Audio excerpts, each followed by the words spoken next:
Challenging था, बहुत volatile था, प्रीवियस स्विंग लोज, अच्छा प्रीवियस स्विंग लोज कह लीजिए या प्रीवियस डिमांड जोन को चैलेंज किया था। पर आपकी अपफ्रंट कमेंट्री स्पेसिफिकली कह रही है क्लासिकल डबल बॉटम फॉर्मेशन और बहुत अहम स्तरों से वापस भारतीय बाजार सुधरते हुए। ऐसे में आइडिया तो लग गया मुझे डायरेक्शनली, पर करना क्या है, क्या लेवल्स वॉच आउट करने और कैसे अप्रोच करेंगे आज की निफ्टी को? बिल्कुल। देखिए, निफ्टी की जहाँ तक अप्रोच है, निफ्टी में पहले तो लेवल्स डिस्कस कर लेते हैं। पहला सपोर्ट है 24,700 से 24,750 का, ये है आपका ऑप्शन जोन, ठीक है। और उसके बाद बड़ा सपोर्ट है आपका 24,550 से 24,600, 20 वीक एक्सपोनेंशियल मूविंग एवरेज और फ्राइडे का लो। ये नहीं टूटना चाहिए ये टूटा तो बहुत दिक्कत हो जाएगी मार्केट में। अगर ये टूटा तो 23,600 भी ओपन होगा, जो कि 200 डे मूविंग एवरेज है। खैर ये बेस केस नहीं है मेरा। रेजिस्टेंस कहाँ मिलेगी अगर ये ट्रेड चलनी शुरू हुई? तो पहले 24,900 से 25,000 ऑप्शंस का जोन, और ये पहले सपोर्ट था आपका, स्वेल सपोर्ट था, तो इसके लिए ये आपका एक पहला रेजिस्टेंस होगा। और बड़ा रेजिस्टेंस उसके बाद मिलेगा आपको 25,050 से 25,150। 10 और 20 डे एक्सपोनेंशियल मूविंग एवरेज, पिछली रिकवरी यहीं फेल हुई थी, आपको याद होगा, तो ये रिकवरी यहाँ नहीं फेल होनी चाहिए। बाय जोन कहाँ है? 24,800 से 24,850, या जहाँ खुले वहाँ भी ले लें। अगर हम फ्लैट खोल रहे हैं तो ध्यान रखिए, अगर फ्लैट खोल रहे हैं तो ये ज़रूरी है, क्योंकि कई बार गिफ्ट निफ्टी कुछ और दिखाता है, मार्केट कुछ और करता है। तो ये आपका बाय का जोन होगा, और ऐड का जोन होगा आपका 24,750 से 24,800 का, और एक सिस्टम में स्टॉप लॉस रखिए 24,650 का। तो ये थोड़ी सी एक लीप ऑफ फेथ ट्रेड है कि मार्केट ने डबल बॉटम बनाया और मार्केट अब चलने को तैयार है यहाँ से। अगर ऊपरी लेवल पर 24,950 रिजेक्ट हो रहा है, और रिजेक्ट होना जरूरी है उसका, ऐसा नहीं कि बस 24,950 से बेचने, रिजेक्ट हुआ तो एक सेल ट्रेड ओपन होगी 25,050 के स्टॉप लॉस के साथ इंट्राडे में। लेकिन मेरा ज़्यादा फोकस जो है थोड़ा लॉन्ग साइड पर है। लॉन्ग साइड, वो अपफ्रंट कमेंट्री से समझ में भी आ गया था। फोकस तेजी की तरफ, लेवल्स आपकी स्क्रीन पे जो आज नजर रखनी है। निफ्टी बैंक, आज मंडे है, मिड कैप सेलेक्ट के साथ साथ बैंकेक्स की वीकली कॉन्ट्रैक्ट्स की एक्सपायरी।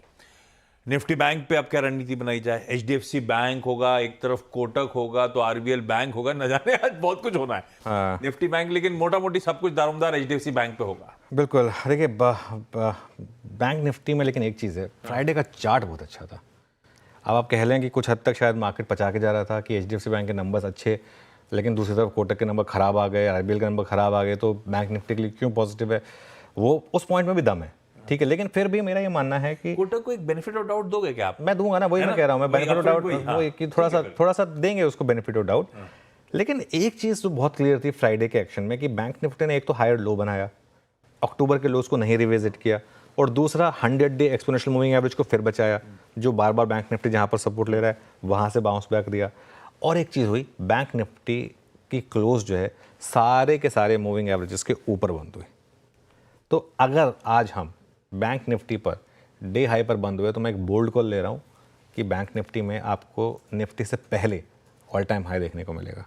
जी हाँ, ये पॉसिबल है। अगर आज हम डे हाई पर बंद हुए तो एक कंफर्मेशन मिलेगा मुझे यहाँ पर बैंक निफ्टी में एक हायर बॉटम का, और अगर हॉल्ट नहीं हुआ 20 डे में पर, तो ऑल टाइम हाई पॉसिबल है बैंक निफ्टी में नवंबर सीरीज़ में, ठीक है। और यहाँ सपोर्ट कहाँ है? पहले सपोर्ट है 51,800 से 51,850 पर आशीष, 10 और 20 डे एक्सपोनेंशियल मूविंग एवरेज। उसके बाद बड़ा सपोर्ट है आपका, उसके बाद बड़ा सपोर्ट सीधा काफ़ी नीचे है आपका 51,000 से 51,100, 100 डे एक्सपोनेंशियल मूविंग एवरेज और फ्राइडे का लो। फ्राइडे को हमने इंट्राडे में बैंक निफ्टी में लॉन्ग पोजीशन की बात की थी। आई थिंक सुबह सुबह शो में बात हो गई थी लॉन्ग पोजीशन लेने की बैंक निफ्टी में, और क्लोजिंग में कैरी करने को भी कहा था मैंने, कैरी कर लीजिए बैंक निफ्टी के लॉन्ग विद सम हेजेस। तो आज सुबह सुबह एक मौका होगा उन हेजेस को निकालने का। पहला 1 घंटा देख लीजिए बैंक निफ्टी का कैसे ट्रेड कर रहा है, उस लॉन्ग को कैरी करके 51,750 का एक स्टॉप लॉस रखें सिस्टम में।